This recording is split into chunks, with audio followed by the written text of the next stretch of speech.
Break के बाद आपका स्वागत है। चलते हैं जोधपुर, जहां पर गजेंद्र सिंह शेखावत प्रेस कॉन्फ्रेंस कर रहे हैं।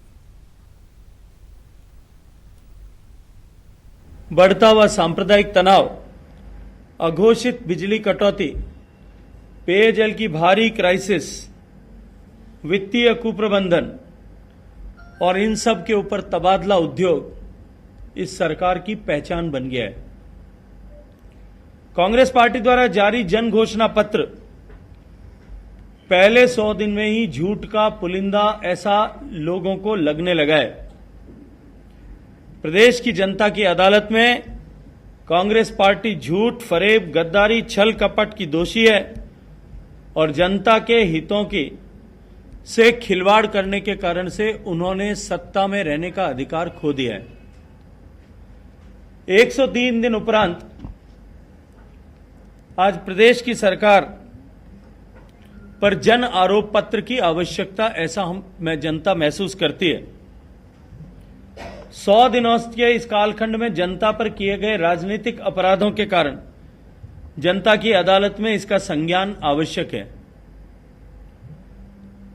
इस प्रेस वार्ता के माध्यम से मैं राजस्थान की वर्तमान सरकार, कांग्रेस नीति सरकार, जिसके मुखिया हमारे शहर से आते हैं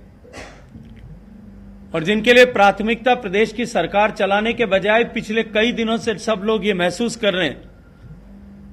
कि अपने पुत्र को कहां से चुनाव लड़ाकर स्थापित किया जाए, ये मात्र रह गई है। उस सरकार के ऊपर पहला आरोप जो है वो ये है कि 10 दिन में संपूर्ण कर्ज माफी का वादा जो किया था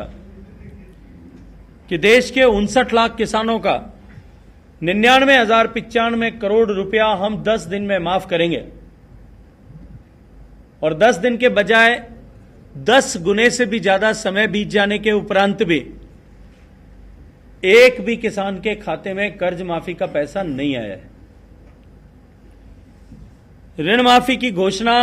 मात्र करके न तो इस दिशा में कोई योजना बनाई है और नए अधिसूचित बैंकों से कर्ज माफी की कोई भी तरह की प्रक्रिया की बात ही सरकार कर रही है। इस घोषणा के 10 दिन के अंदर किसान कर्ज माफी होगी,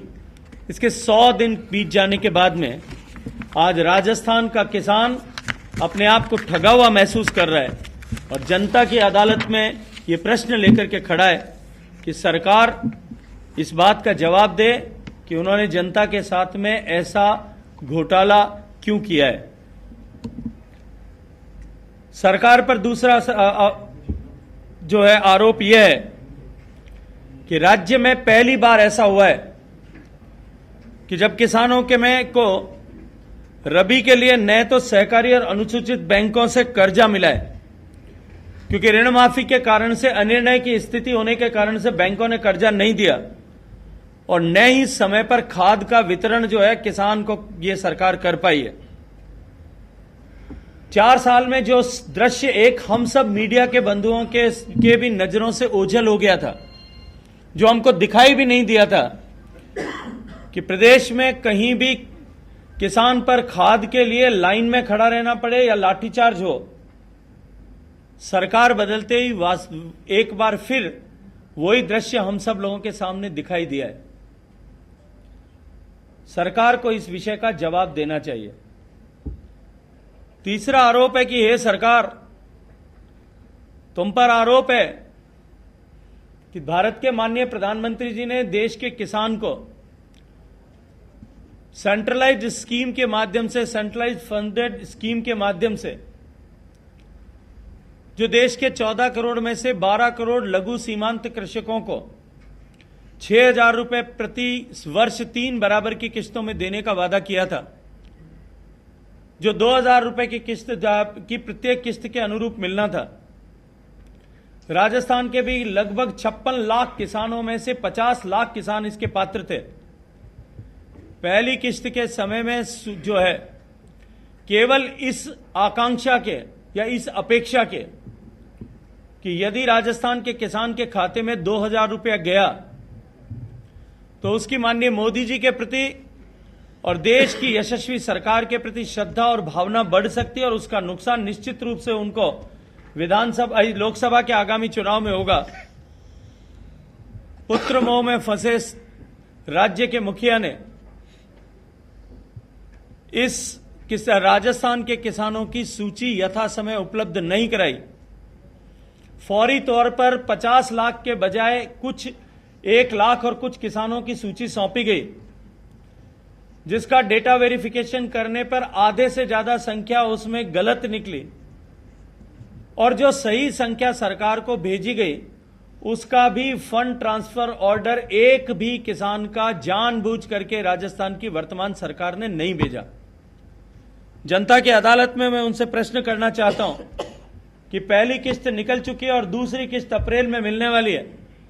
राजस्थान के किसानों को ये जो 4,000 रुपया 50 लाख किसानों के खाते में जाना था, इस 2,000 करोड़ रुपए से वंचित रखा गया है। इसका कारण सरकार को स्पष्ट करना चाहिए। जैसा मैंने कहा, बेरोजगारी भत्ते के नाम पर 35 लाख युवाओं से जो शिक्षित बेरोजगारों से जो वादा सरकार ने किया था कि हम 3500 रुपए प्रति माह देंगे, लेकिन आंकड़ों में कारगुजारी और नए मापदंड जोड़ते हुए केवल 72,000 किसानों को उसके लिए पात्र माना है। और कोड में खाज यह है कि उन 72,000 किसानों में से भी 72,000 युवाओं में से भी किसी भी एक युवा के खाते में पैसा अब तक ट्रांसफर नहीं हुआ है। मुझे लगता है कि लोकसभा में वोट की चोट से बदला लेने का मानस राजस्थान के युवा और राजस्थान के 50 लाख किसान परिवार अपना मानस बना चुके हैं। सरकार ने अपने घोषणा पत्र में 1,60,000 संविदा कर्मियों को तुरंत नियमित करने का वादा किया था और नियमित वेतन श्रृंखला देने का वादा किया था। सरकार की एक और घोषणा थोथी साबित हुई है और इस संबंध में कोई नियम प्रक्रिया अभी तक निर्धारित नहीं की गई है। ये 1,60,000 संविदा कर्मियों के साथ में वर्तमान राज्य सरकार ने धोखा किया है और जनता की अदालत में मैं उनसे इसके बारे में जवाब मांगता हूं। माननीय प्रधानमंत्री जी ने जन आरोग्य के लिए आयुष्मान भारत योजना लागू की है। राजस्थान की गत सरकार में भामाशाह स्वास्थ्य बीमा योजना आदरणीय वसुंधरा जी के नेतृत्व में चलने वाली सरकार ने लागू की थी। 24 लाख लोगों ने 2,800 करोड़ रुपए का चिकित्सा का लाभ इस योजना के माध्यम से लिया था। प्रदेश के आम जन में इस बात का विश्वास जमा था कि सरकार के सहयोग से हम अपने परिजनों का, प्रियजनों का अच्छे अस्पताल में इलाज करा सकते हैं। दुर्भाग्य है कि राजनीतिक द्वेषता के चलते वर्तमान सरकार ने न केवल इसको बंद किया है, अपितु माननीय प्रधानमंत्री जी की जो आयुष्मान भारत योजना है, जिस आयुष्मान भारत योजना के चलते देश भर के लगभग 33 लाख ऐसे बीमारों को 3,000 करोड़ रुपए से ज्यादा का चिकित्सा लाभ मिला है और 5 लाख रुपए तक का चिकित्सा लाभ परिवार के किसी भी सदस्य को देश के किसी भी अस्पताल में लेने का अधिकार है। जो डेजिग्नेटेड हॉस्पिटल हैं उनमें से कहीं भी जाकर के इलाज कराने का अधिकार है। उस अधिकार से राजनीतिक द्वेषता के कारण से और केवल अपने वोट कम होकर के मोदी जी के प्रति लोगों की भावना, मोदी सरकार के प्रति लोगों का जो भावना का ज्वार जो उमड़ रहा है वो और अधिक न बढ़ जाए, इसके लिए राजस्थान में आयुष्मान भारत योजना नहीं लागू की है। आज अपने जोधपुर का एम्स अस्पताल देश के नए बने एम्स अस्पतालों में सर्वश्रेष्ठ अस्पताल है। पिछले 5 साल तक लगातार मेहनत करके हमने जैसे इसको संवारा है, आज अत्यंत प्रसन्नता है कि अन्य प्रदेशों के भी मरीज यहां इलाज कराने के लिए आते हैं। आयुष्मान भारत योजना के तहत अन्य प्रदेशों से आकर के मरीज यहां इलाज करा रहे हैं, लाभान्वित हो रहे हैं।